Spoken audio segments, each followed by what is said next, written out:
ሰላም ጤና ይስጥልኝ ውድ የጤናማ ህይወት ተመልካቾቼ በዛሬው ቪዲዮ በእርግዝናችሁ ወቅት ማስወገድ ወይም መመገብ ያለባችሁ ምግቦች በስፋት እነግራችኋለሁ።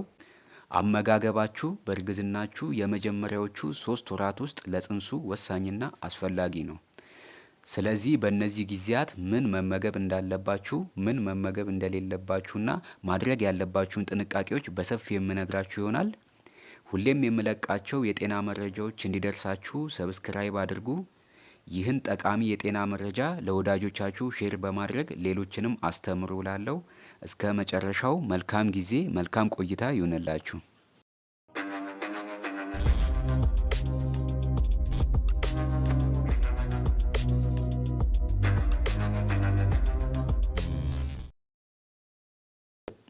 በእርግዝና ወቅት ፍራፍሬዎችና አትክልቶችን የያዘ የተመጣጠነ ምግብ ማግኘት በጣም አስፈላጊ ነው።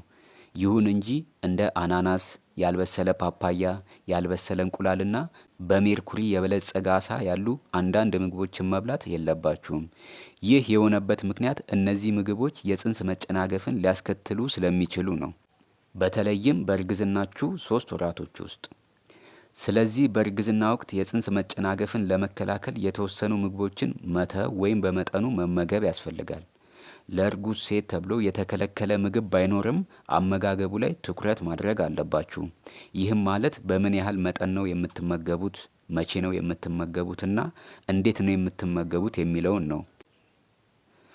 እነዚህ ምግቦች እስቲ አንድ ባንድ በዝርዝር እንመልከታቸው። አንደኛው አናናስ ነው። አናናስ የማህፀን ጫፍን በማለስለስ ያለ ጊዜው ምጥ እንዲፈጠር የሚያደርገውን ብሮሜሊን በውስጡ ስለያዘ ይህም የጽንስ መጨናገፍን ሊያስከትል ይችላል። ስለዚህ በመጀመሪያዎቹ ወራት ላይ አነስተኛ መጠን ያለውን አናናስ መመገብ አለባችሁ ማለት ነው። ሁለተኛው ደግሞ ጉበት ነው። ጉበት ቫይታሚን ኤን የያዘ ነው። በወር 2 ጊዜ ጉበትን መመገብ ያን ያህል ጎጂ አይደለም። ነገር ግን በብዛት ከተመገባችሁት ሬቲኖል በሰውነታችሁ ቀስ በቀስ እንዲከማች ያደርጋል። ይህም የጽንሱን ጤና የሚጎዳ ይሆናል ማለት ነው። ሶስተኛ የሰሊጥ ዘር ነው። ነፍሰ ጡር ሴቶች የሰሊጥ ዘርን መመገብ ያለባቸው በአነስተኛ መጠን ነው። የሰሊጥ ዘር በብዛት በተለያዩ ምግቦች ውስጥ የምናገኘው ሲሆን እንደ ማጣፈጫ ቅመምም የሚያገለግል ነው። ሰሊጥ በተለይ ከማር ጋር ከተበላ በእርግዝና ላይ ችግር ይፈጥራል። ስለዚህ ሰሊጥን በብዛት ባትመገቡት ይመረጣል ማለት ነው። አራተኛ ያልበሰለ ወይም አረንጓዴ ፓፓያ። ያልበሰለ ወይም አረንጓዴ ፓፓያ መመገብ ያለ ጊዜው ምጥ እንዲመጣ ሊያደርግ ይችላል። ያልበሰለው ፓፓያ የማህፀን መኮማተርን በሚያስከትሉ ኢንዛይሞች የበለጸገ ሲሆን ይህም የጽንስ መጨናገፍን ያስከትላል። የበሰለ ፓፓያ ከሆነ ግን ጠቃሚና በእርግዝናችሁ ወራት መመገብ የምትችሉት ምግብ ነው ማለት ነው። አምስተኛ የሜርኩሪ ይዘት ያለው ዓሳ ነው። ነፍሰ ጡር ሴቶች ዓሳ በምትመገቡበት ጊዜ መጠንቀቅ አለባችሁ። እንደ ማኬሬል፣ ቴልፊሽ እና ቱና ያሉ ከፍተኛ የሜርኩሪ መጠን ያላቸውን የዓሳ ዝርያዎች መመገብ የለባችሁም። ከመጠን ያለፈ የሜርኩሪ አወሳሰድ የልጁን አንጎልና የነርቭ ስርዓቱ ላይ አሉታዊ ተጽዕኖ ያሳድራሉ። ስድስተኛ ያልበሰለ ወይም ጥሬ ስጋ መመገብ ነው። ነፍሰ ጡሮች ያልበሰለ ወይም ጥሬ ስጋን ከመብላት መቆጠብ አለባችሁ። ምክንያቱም ስጋ ውስጥ የሚገኙት ባክቴሪያዎች እንደ ጽንስ መጨናገፍ፣ ያለ ጊዜው መወለድ የመሳሰሉትን ችግሮች ሊያስከትሉ ይችላሉ። ስለዚህ ስጋን ከመመገባችሁ በፊት በሚገባ ማብሰል ይኖርባችኋል ማለት ነው። ሰባተኛ ያልበሰለ እንቁላል። ያልበሰለ እንቁላል የሳልሞኔላን ባክቴሪያ ይይዛል። ይህም እንደ ምግብ መመረዝ፣ ተቅማጥ፣ ትኩሳት፣ የአንጀት ህመምና የጽንስ መጨናገፍ የመሳሰሉት ችግሮችን ሊያስከትል ይችላል። ነጭና ቢጫው ክፍል እስኪዋሃድ በደንብ አብስላችሁ ብትመገቡት ተመራጭ ነው። ይህም ተዋሲያንን እና ባክቴሪያዎችን ለማጥፋት ይረዳል። ለመመገብም ምቹ ያደርገዋል ማለት ነው።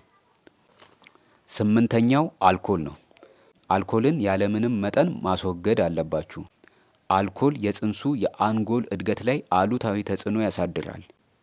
የጽንስ መጨናገፍ ሊያስከትል ይችላል። እንዲሁም የመወለድ እድልን ይቀንሳል ማለት ነው።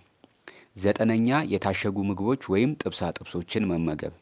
የታሸገ ምግብ ምንም ጥቅም አይሰጥም። ይልቁንም ከፍተኛ ካሎሪ፣ ስብና ስኳር የያዘ ነው።